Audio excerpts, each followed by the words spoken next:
So రష్యాలో MBBS చేయడానికి eligibility criteria అయితే మాత్రం 11th 12th కలిపి మీకు 50% కన్నా ఎక్కువ ఉండాలి, intermediate 11th 12th, and neat qualify అయ్యి ఉండాలి. మరి రష్యాలో ఎంబీబీఎస్ ఎలా ఉంటుంది అంటే దీన్ని 2 విధాలుగా చూడొచ్చు. అంటే ఇండియా వెళ్ళి వర్క్ చేసుకునే వాళ్ళకి ఒకలా ఉంటుంది, లేదు రష్యాలోనే ఉండిపోవాలనుకునే వాళ్ళకి ఇంకొకలా ఉంటుంది.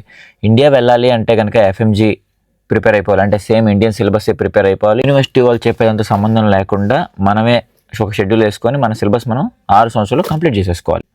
లేదు రష్యాలోనే ఉండిపోవాలి మేము అనుకుంటే ఇక ఎఫ్ఎంజీతో పని లేదు. యూనివర్సిటీ వాళ్ళు చెప్పేదాన్ని ఫాలో అయిపోయి రష్యా దేశంలో ఉన్న ఈ లైసెన్సింగ్ ఎగ్జామ్ ఇచ్చేసి రష్యాలో డాక్టర్ అయిపోవచ్చు. పెట్టుకోవద్దు. First complete concentration, complete focus మొత్తం ఇండియాలోనే సీట్ కొట్టే దేశంలోనే ఉండాలి. ఆ తర్వాత చూసుకోవడానికి చాలా టైం ఉంది. ఇప్పటి నుంచి టెన్షన్ పడిపోయి ఇక్కడ నుంచి సరిగ్గా ఇన్ఫర్మేషన్ లాగా ఒక రాంగ్ ఇన్ఫర్మేషన్తో ఈ టైంలో కన్సల్టెంట్లు చాలా యాక్టివ్గా ఉంటారు. సో ఇదే టైం వాళ్ళకి కావాలి. సో మీరు ఈ టైంలో వాళ్ళని అప్రోచ్ చేయారంటే మీకు ఏదో ఒక మాయమాటలు చెప్పేసి అబ్రాడ్ ఎంబీబీఎస్ని ఒక గోల్డెన్ ఆపర్చునిటీగా మీకు చూపిస్తారు. సో అప్పుడు మీకు అదే చాలా బెస్ట్ ఏమో అనిపించేసి ఇక్కడున్న మీకు ఆ కాస్ట్ కాన్సన్ట్రేషన్ కూడా పోద్ది, ఆ కాస్ట్ కాన్ఫిడెన్స్ కూడా చచ్చిపోయింది. నాకు ఎందుకు ఇదంతా చెప్తున్నానంటే నాకు చాలామంది మెసేజ్ చేస్తున్నారు కాబట్టి, నాకు మెసేజ్ చేశారు కాబట్టి నేను చెప్తాను. కానీ కన్సల్టెంట్ నోట్లో పడ్డారంటే మాత్రం మిమ్మల్ని చూయింగ్ గమ్ నవ్వేస్తారు. కాబట్టి complete concentration first Indian MBBS మీద పెట్టండి, సీట్ తెచ్చుకునే దాని మీద పెట్టుకోండి.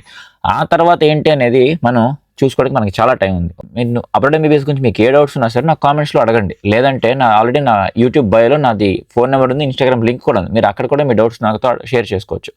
ఓకేనా? సరే అయితే మరి ఉంటాను. జై హింద్.